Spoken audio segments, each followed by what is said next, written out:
Halo teman-teman book lover, saya Dipi, educator dan book influencer. Apa kabar semuanya? Semoga dalam keadaan sehat. Ketemu lagi dengan saya Dipi di sini di episode Book Insight di DP Talks. Teman-teman book lover, kali ini saya akan bahas sebuah buku yang mendapatkan predikat National Bestseller, one of the most anticipated novels of 2023, GMA BuzzPick, a library reads #1 pick, one of the Washington Post notable summer books 2023, one of Goodreads most anticipated books of 2023, one of New York Post best summer books, one of Crime Breed's most anticipated books of 2023, one of Apple's best books of the month June 2023. Nah, ini dia insight bukunya dari Clemence Misons. Berikut saya akan share hal menarik seputar buku dan rekomendasi.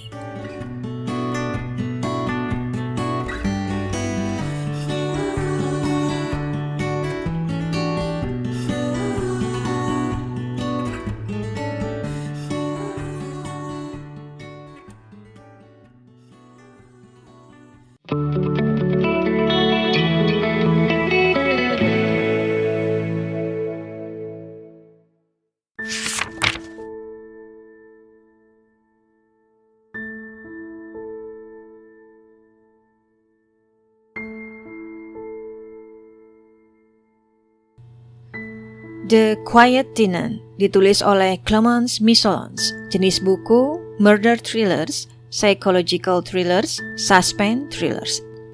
Terbit tahun 2023 bulan Juni dengan jumlah halaman 480, harga 285.000 dan harga sewaktu-waktu bisa berubah. Jadi seperti biasa, teman-teman book lover, silakan cek rutin akun-akun yang dimiliki oleh Periplus, salah satunya Periplus Bandung di Instagram @periplusbandung.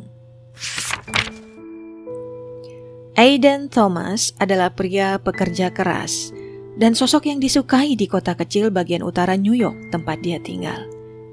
Dia tipe pria yang selalu mengulurkan tangan dan berkata-kata baik ke semua orang. Tapi Aiden memiliki rahasia kelam yang dia sembunyikan dari semua orang di kota dan orang-orang terdekatnya. Dia penculik dan pembunuh berantai. Aiden sudah membunuh 8 wanita, dan wanita ke-9 dia sekap di gudang halaman belakang, menunggu giliran untuk dibunuh. Ketika istri Aiden meninggal, dia dan putrinya yang berusia 13 tahun, namanya Cecilia, terpaksa pindah. Aiden tidak punya pilihan selain mengajak Rachel serta memperkenalkannya pada Cecilia sebagai teman keluarga, tanda kutip, yang membutuhkan tempat tinggal. Aiden bertaruh pada Rachel yang setelah 5 tahun ditahan, kini dia yakin sudah tercuci otaknya dan takut untuk mencoba melarikan diri. Tapi Rachel adalah seorang pejuang dan penyintas teman-teman book lover, dan dia menyadari bahwa Cecilia mungkin saja menjadi penyelamat yang dia tunggu selama bertahun-tahun. Saat Rachel menguji batas-batas situasi kehidupan barunya, dia mulai menjalin hubungan dengan Cecilia.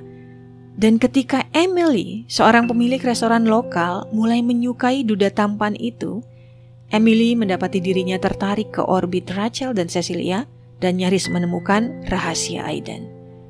Diceritakan melalui perspektif Rachel, Cecilia, dan Emily, The Quiet Tenant mengeksplorasi dampak psikologis dari kejahatan Aiden terhadap wanita dalam hidupnya dan ikatan antara wanita tersebut yang memberi mereka kekuatan untuk melawan.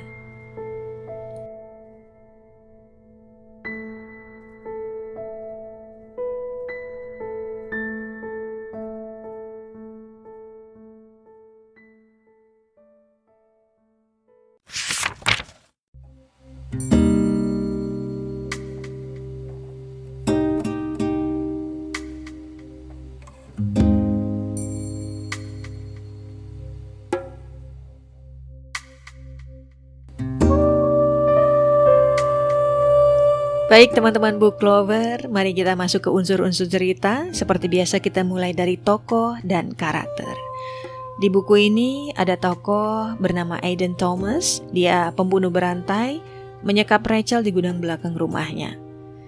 Rachel mencoba bertahan hidup dan mencari jalan melarikan diri dari Aiden. Cecilia, putri Aiden Thomas yang hidupnya dikendalikan oleh ayahnya. Ada Emily, pemilik restoran lokal yang jatuh cinta pada Aiden sejak pertemuan pertama yang berkesan ketika dia masih remaja. Nanti akan saya ceritakan sedikit di belakang setelah menyebutkan secara garis besar tokoh-tokoh yang ada di novel ini. Lalu ada Nick, koki restoran milik Emily, Eric, staf restoran, Matt, teman dekat Rachel, Yowan, staf restoran, ada Melissa, salah satu korban yang dibunuh oleh Aiden Thomas, ada Judge, wali kota pemilik rumah yang ditinggali Aiden dan putrinya. Tokoh-tokoh yang terakhir disebutkan secara singkat ini memang punya peran di dalam novel ini, tapi tidak begitu banyak. So, 4 tokoh utama pada cerita adalah Rachel, Emily, Cecilia, dan Aiden. Keempat tokoh utama ini, teman-teman book lover, dideskripsikan fisik maupun karakternya. Tokoh utamanya berdimensi 3 yang punya sisi baik dan buruk. Buku psychological thrillers debutan Clemens Misselens ini mengangkat sisi psikologis 3 tokoh yang terlibat dekat dengan kehidupan seorang pelaku pembunuhan berantai bernama Aiden Thomas. Di sinopsis sudah disebutkan bahwa di lingkungan sosial, Aiden dikenal sebagai orang yang baik, pekerja keras, suami yang setia, dan pribadi yang dihormati bahkan. Tapi Aiden juga adalah seorang penculik dan sudah membunuh 8 wanita. Kecuali Rachel yang dia sekap lebih dari 5 tahun di gudang. So, buku ini memang menyoroti dualitas psikologi tokoh Aiden dan betapa mengerikannya hal ini sesungguhnya. Seseorang pembunuh bayaran bisa saja seorang ayah yang baik dan kekasih yang manis.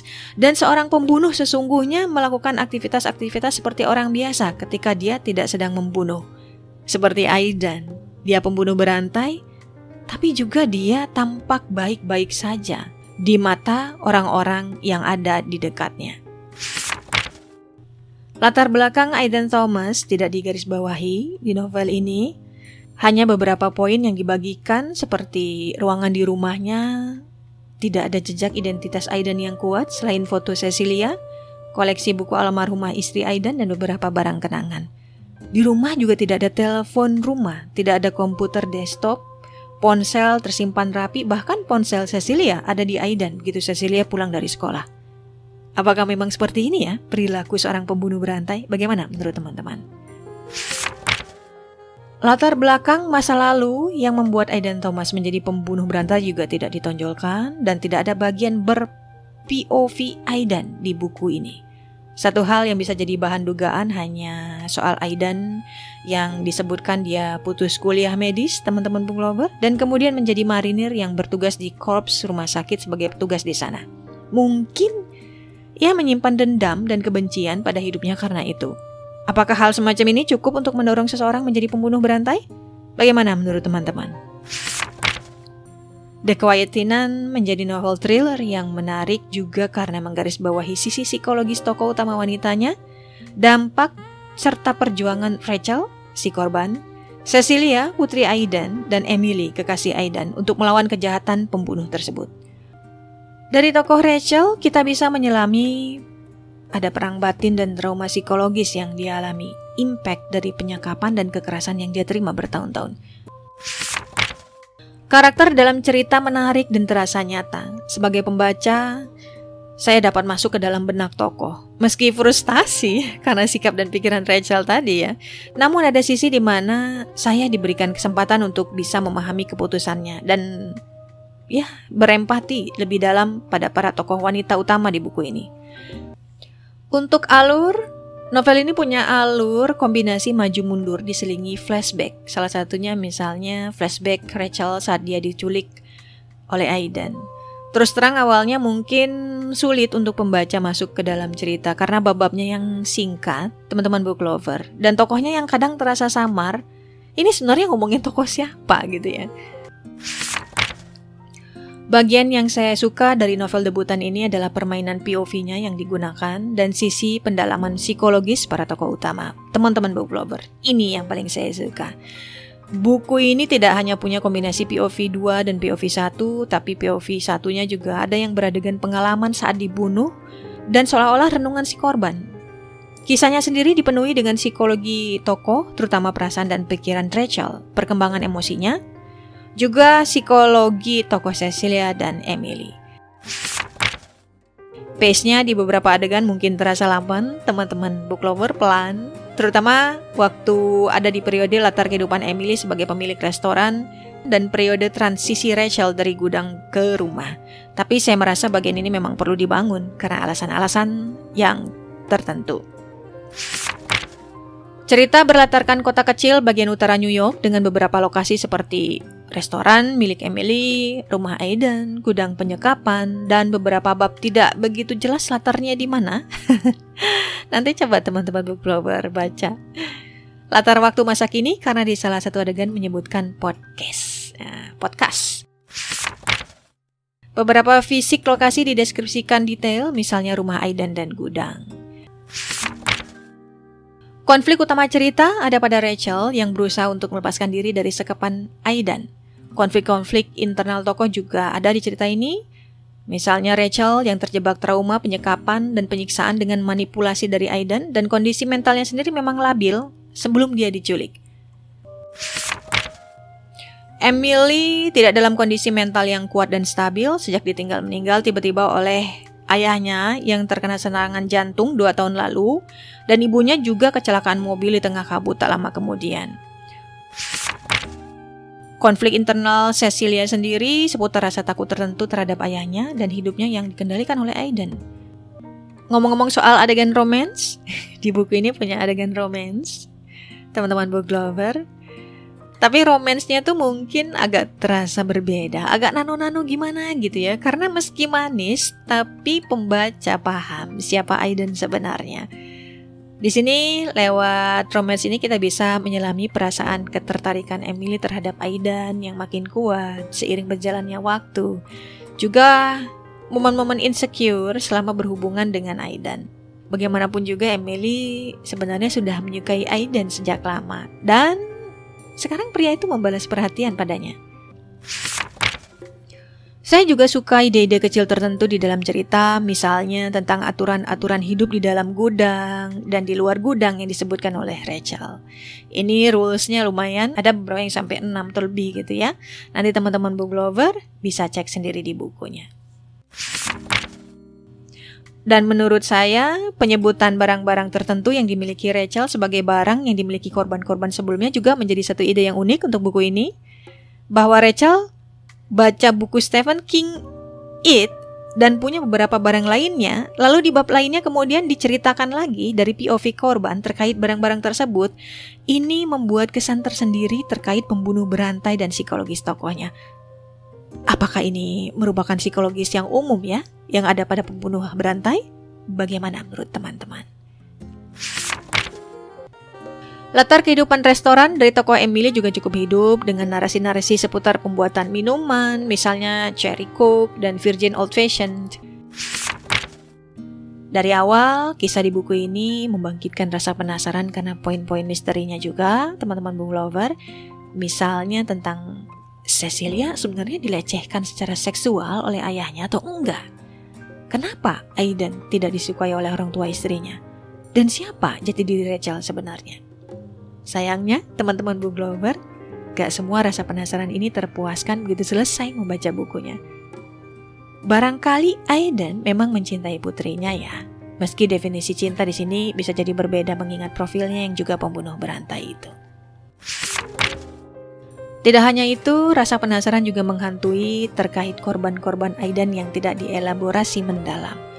Hal-hal ini di satu sisi bisa menyebabkan pembaca bingung dan merasa tidak nyaman, tapi di sisi lain bisa jadi bahan yang asyik untuk diskusi dan analisa. Meski buku ini bukan tipe cerita yang punya kekuatan sensasi pada kekejaman dan kesadisan adegan pembunuhan, gak ada adegan berdarah-darah begitu ya, dan juga tidak ada sensasi soal penganiayaan, tapi beberapa adegan malam penganiayaan cukup terasa mencekam teman-teman book lover dan menggambarkan rasa ngeri dan putus asa korbannya. Kisah berending tertutup dan berpenekanan psikologis tokoh memberikan dorongan pada pembaca untuk berusaha memahami pikiran dan perasaan 3 tokoh utama wanita dalam cerita.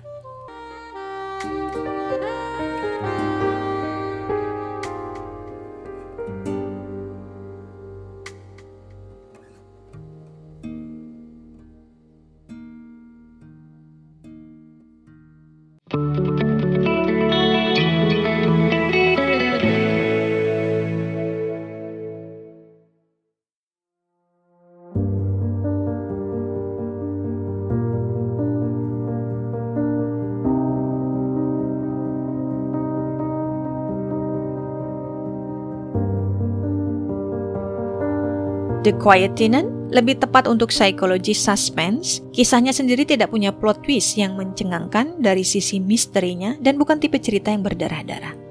A well-written and thought-provoking story. The Quiet Tenant adalah buku psychological suspense thriller yang ditulis dengan sangat baik, skillfully, teman-teman book lover. Kekuatan unsur psikologis tokoh tersorot dengan jelas, meski nggak semua tokoh utama diberikan ending transformasinya. Cecilia misalnya. Latar belakang tokoh Aiden yang sangat sedikit juga menimbulkan tanda tanya. Fokus tokoh Aiden terletak pada dualitas personalitinya. Lewat cerita, pembaca bisa melihat dua sisi pribadi tokoh Aiden yang memang jadi tujuan penulis. POV-nya yang berubah-ubah, termasuk POV 2-nya yang unik, memberikan pengalaman baca yang berbeda, terutama terkait opini dan koneksi kita para pembaca pada tokoh Rachel yang menunjukkan sisi trauma yang dia alami. Tone cerita juga terasa tidak sama mengikuti POV tokoh, teman-teman book lover. Coba nanti baca. Begitu masuk Emily, rasanya ada romance di situ. Masuk ke Rachel, ada cekaman thriller dan daya juang, perjuangan Rachel untuk bisa kabur, untuk bisa lepas dari Aiden. Dan untuk Cecilia yang remaja ini ada rasa gamang.